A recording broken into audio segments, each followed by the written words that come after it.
બનાસકાંઠા જિલ્લામાં વરસાદી આક્રમણથી આફત ઊભી થઈ છે। વાવનું ભચાલી ગામ બેટમાં ફેરવાતા હાલત ગંભીર બની છે।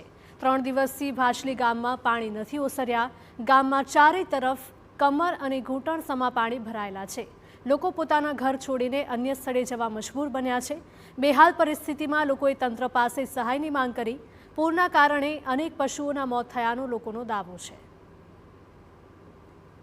અમારી મજબૂરી थी જેમ કે ખાવા દોણા નથી ઘરમાં, પશુપાલન બધું અમારે અત્યારે વેરવિખેર થઈ ગયું છે। હવે અમારે છોકરા દાળબો કે પશુ દાળબવું કે અમારે જીવ દાળબવા અમારે કરવાનું શું? અને હજી કોઈ સરકારી તરફથી કોઈ આવ્યું નથી જોવા। થાય એટલી છે કોઈ શાળામાં છે, કોઈ પંચાયત છે, આવું બધું મેં આલી સગવડ એમાં રહ્યા। કોઈ બધી ગામના કોઈ બબડા આસપાસ કરીને દે અંદર હતા અહીંયા લાવીને કોઈ ખવાડ્યું, મેં કાંઈ ખવાડ્યું, પાક મધ્યાહન ભોજન નહોતું એ વ્યવસ્થા કરાવી, આવી બધી વ્યવસ્થા કરાવી। ખેતીને કેટલું નુકસાન ગામ? ખેતી નુકસાન હોય 100%। હાવ કશું નહીં, ખેતી માલ કોઈ નિષ્ફળ ખેતી હાવ, આ પૂરથી નિષ્ફળ ખેતી હાવ જી। પૂરની અંદર જે માણસો હતો એ મોતના મુખમાંથી નીકળી અને એમને જોના સ્થળ ઉપર આવ્યા। કોઈના આશરે શાળાની અંદર બેઠા, કોઈના ઘરે ગયા, કોઈ હગાવાલાની અંદર ગયા।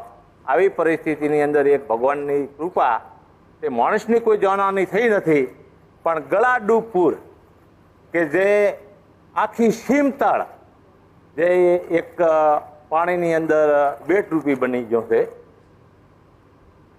ભારે વરસાદ અને પૂરમાં લોકોએ ખાધા પીધા વિના જીવન વિતાવ્યું છે। પાક પણ સંપૂર્ણ તબાહ થયો છે। ગામમાં હજી પણ એટલા પાણી ભરાયેલા છે કે લોકોને દોરડા બાંધીને અવરજવર કરવી પડી રહી છે। બાળકોને એકલા ન મૂકી શકાય તેવી સ્થિતિ છે। જનજીવનને એવી ભારે અસર થઈ છે કે જીવવું પણ મુશ્કેલ બન્યું છે। જ્યાં સુધી નજર જાય ત્યાં સુધી પાણી જ પાણી છે। ત્યારે લોકો પોતાની વ્યથા સરકાર સુધી પહોંચાડીને સહાયની આશામાં બેઠા છે।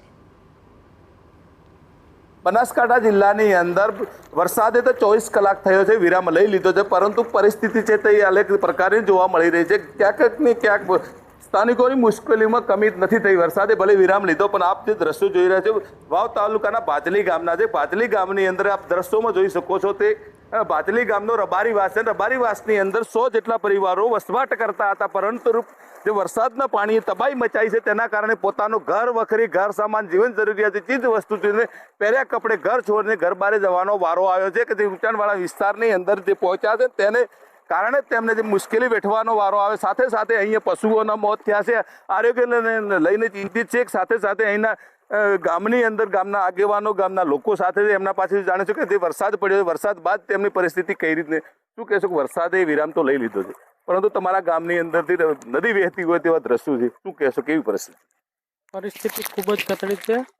આમ તો લોકોના બધાના સ્થળાંતર કરી સ્કૂલમાં બધે લઈ ગયા છીએ, પણ પાણી પાછલા 3-4 દિવસથી સતત ચાલે જ જાય છે અને હજી પાછું અઠવાડિયા સુધી ચાલે જશે ત્યાં સુધી પાણીનો આગળથી પ્રવાહ ચાલુ છે એ પ્રમાણે।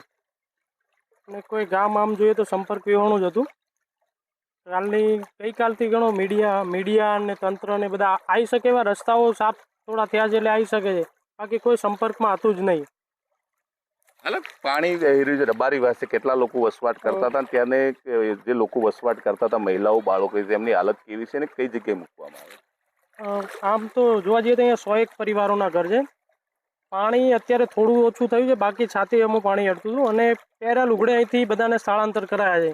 ગામના યુવાનોએ બધાએ ખૂબ મદદ કરી, ટ્રેક્ટરોથી બધાને બહાર લઈ જઈને સ્થળાંતર કરાયા છે। પશુઓનું તો ખૂબ બધા પશુઓનું મૃત્યુ થયું છે અને હજી એ પશુઓ એમ જ મૃત પડ્યા છે। એટલે જો આ પશુઓને ક્યાંક એમની દાટવામાં નહીં આવે તો રોગચાળો ફાટી નીકળશે। એટલે તંત્રને પણ અમારી વિનંતી છે કે જેટલું શક્ય એટલું ઝડપી આનો પશુઓનો નિકાલ કરાવે, મૃત પશુઓનો।